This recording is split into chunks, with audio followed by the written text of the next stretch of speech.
Senhoras e senhores, eu sou Marcão, eu sou professor de História e nesse vídeo aqui a gente vai comentar um pouco, aprender um pouco sobre o segundo reinado no Brasil. Eu quero lembrar a vocês que aqui mesmo neste canal a gente já gravou alguns vídeos anteriores a esse falando sobre os acontecimentos que antecederam o segundo reinado. Então, aqui no canal vai ter vídeo sobre a chegada da família real ao Brasil, vai ter vídeo sobre a independência do Brasil, vai ter vídeo sobre o primeiro reinado, que foi o período que o Dom Pedro I governou o Brasil, de 1822 até 1831. Tem vídeo sobre o período regencial, de 1831 a 1840. Então, quando a gente chega no ano de 1840, eu quero que vocês entendam que o Brasil está vindo de um período regencial, onde estavam tendo muitas disputas e muitas revoltas em várias províncias brasileiras. E aí a maioridade do Dom Pedro II é antecipada. O Dom Pedro II ali, que estava com seus 14 anos, ele é declarado legalmente de maior e apto para ser imperador do Brasil, e ele começa a governar o Brasil a partir daí. Ninguém em 1840, e é isso que eu quero que vocês entendam, ninguém em 1840 imaginava ou poderia imaginar que o Dom Pedro II governaria o Brasil ali por tanto tempo. Perceba, ele assume em 1840 e ele leva, sendo imperador do Brasil, até 1889. Foram 49 anos sendo imperador do Brasil.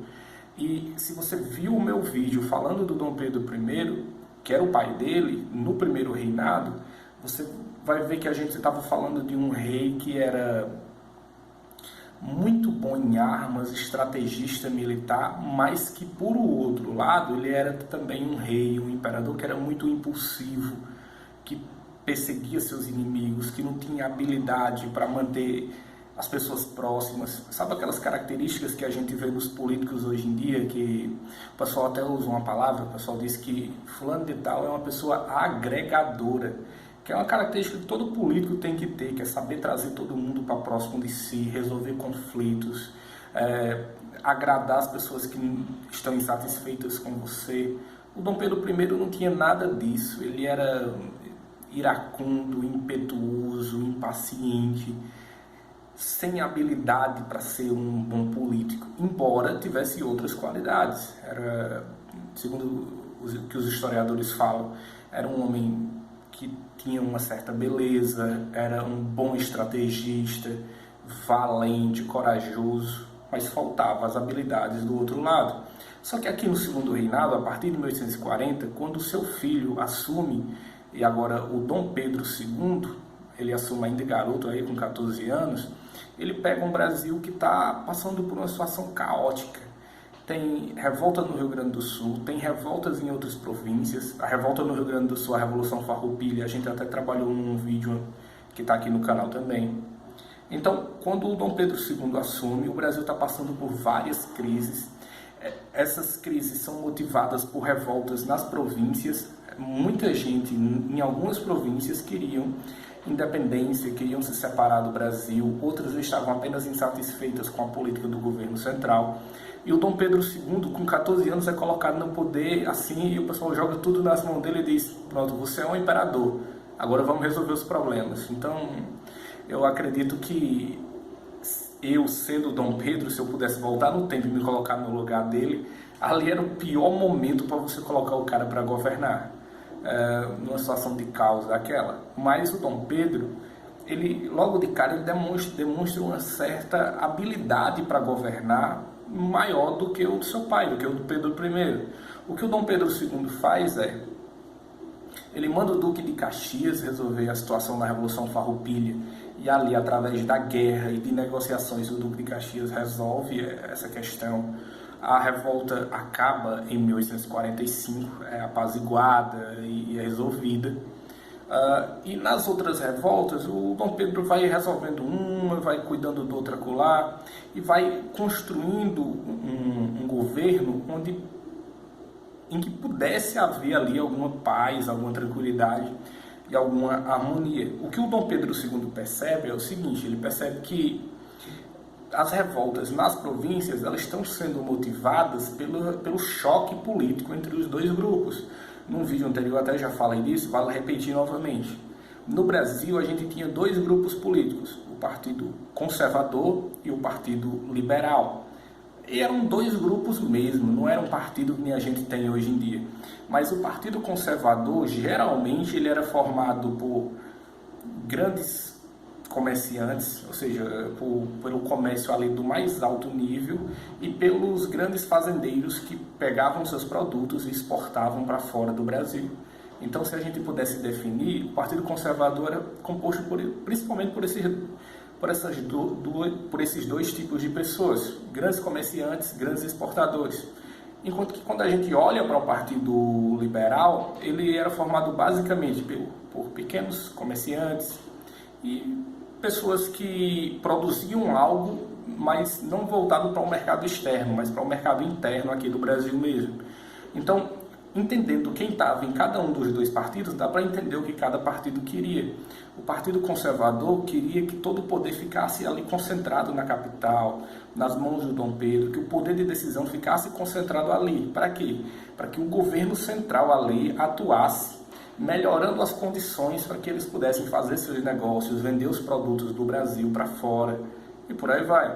Enquanto que o Partido Liberal queria mais autonomia nas províncias, mais autonomia nos estados, para fazer seus negócios ali localmente. Então, se tem um erro que eu acho que eu vejo, eu acho não, eu tenho certeza, eu vejo muitas vezes o pessoal cometendo em história, é que o pessoal, eles tentam divinizar uns e tentam demonizar outros. Isso está totalmente errado. Quando a gente estuda história, o que a gente tem que procurar entender é o seguinte: quais as motivações que estão de trás desse grupo e quais as motivações que estão por trás desse grupo aqui. Então, os conservadores queriam o poder concentrado porque eles achavam que era melhor para seus negócios.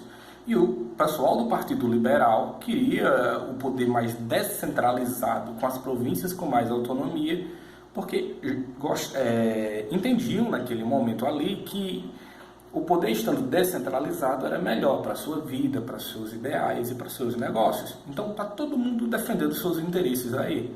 O Dom Pedro II, mesmo ainda moço, ainda rapaz, ele percebe que muitas dessas revoltas que estão acontecendo na Bahia, no Nordeste, no Rio Grande do Sul, são motivadas pelos liberais. E sempre que você colocava os conservadores no poder, o pessoal do grupo conservador no poder, estouravam revoltas liberais pelo país.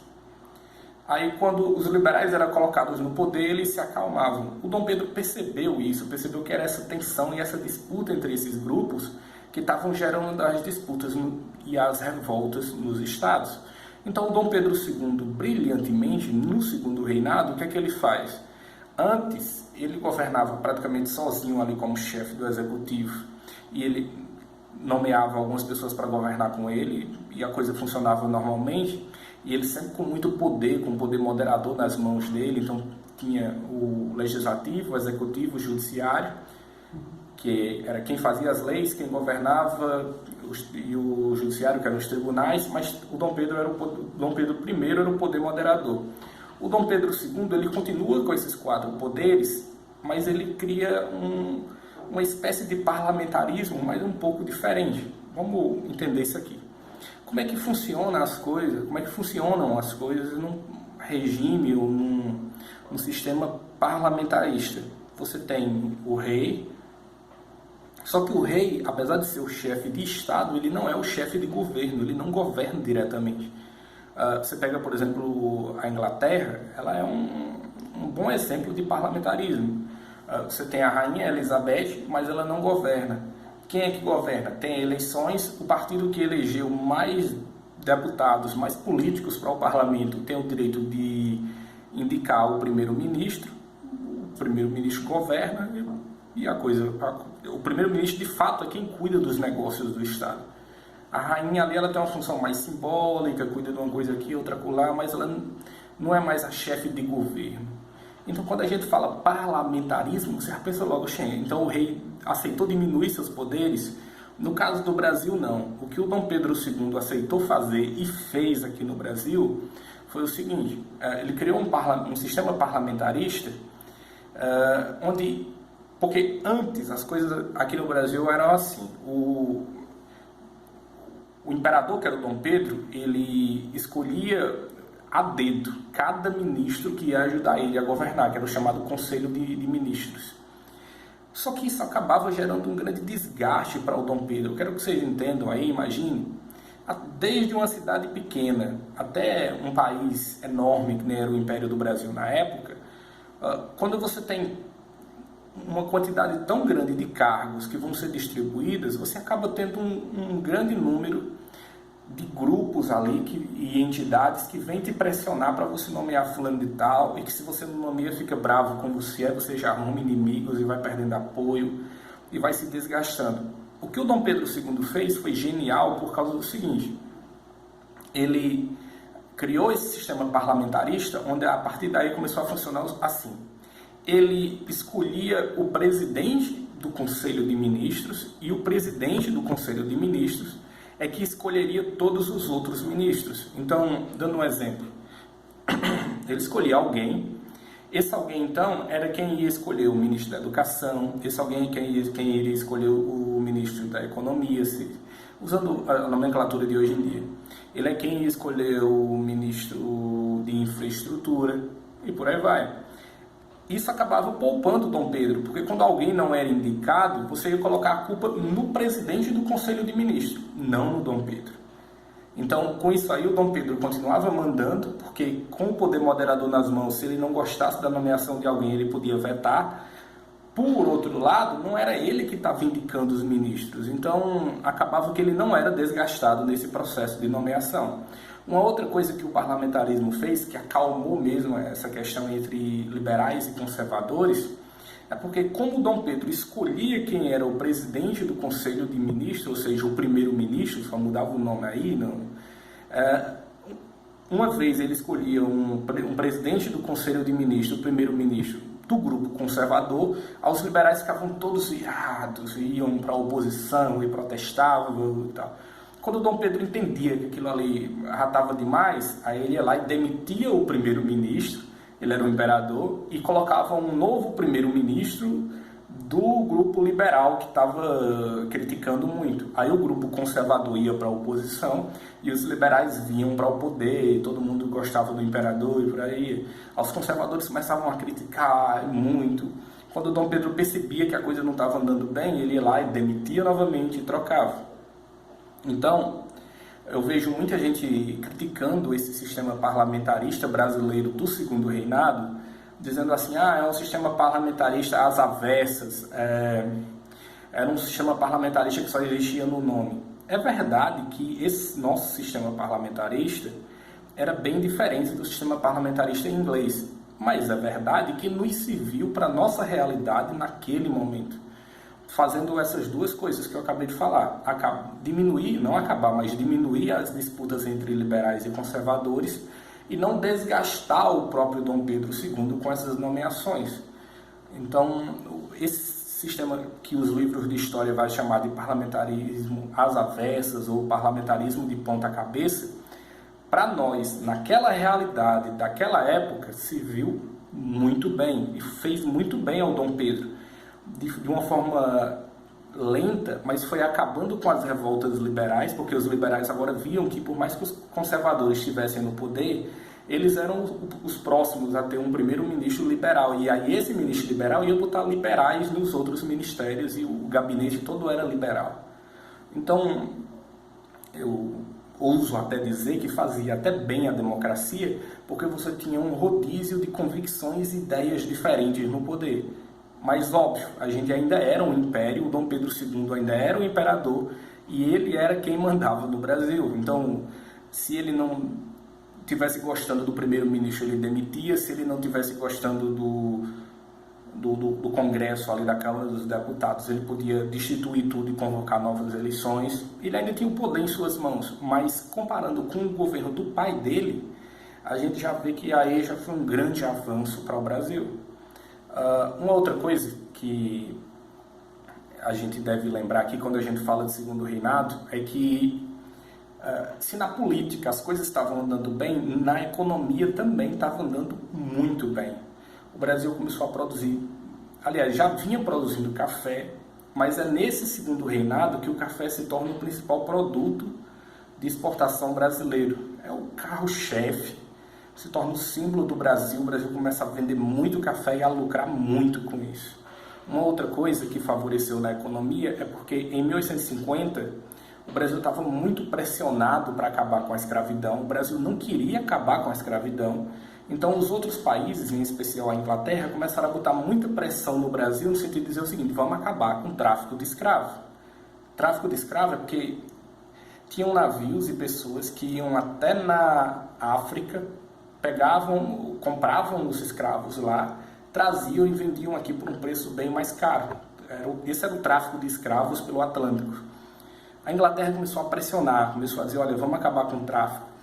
E o Dom Pedro ficava numa situação complicada, porque os grandes fazendeiros, a base de apoio ali para ele governar, precisavam da escravidão e não aceitavam nem sequer discutir o fim da escravidão, quanto mais do tráfico de escravos.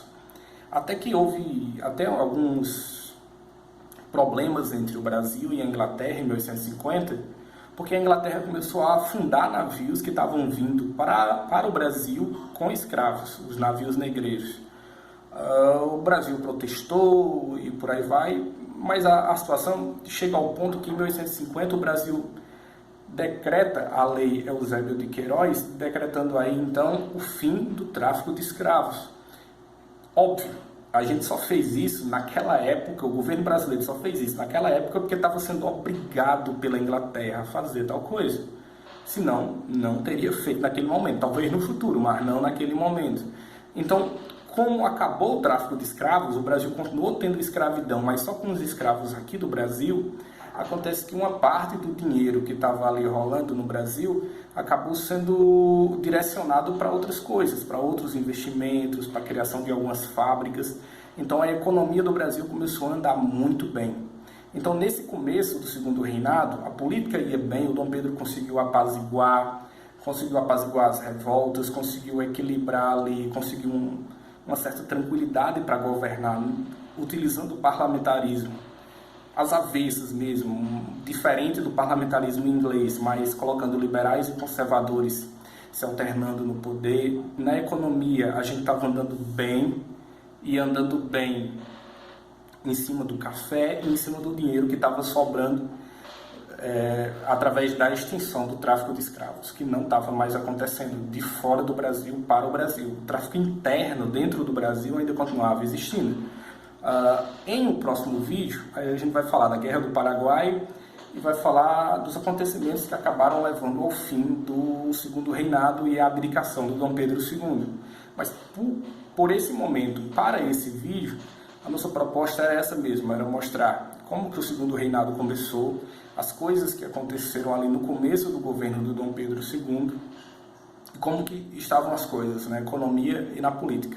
Espero ter esclarecido algumas coisas aqui. Até mais e um abraço.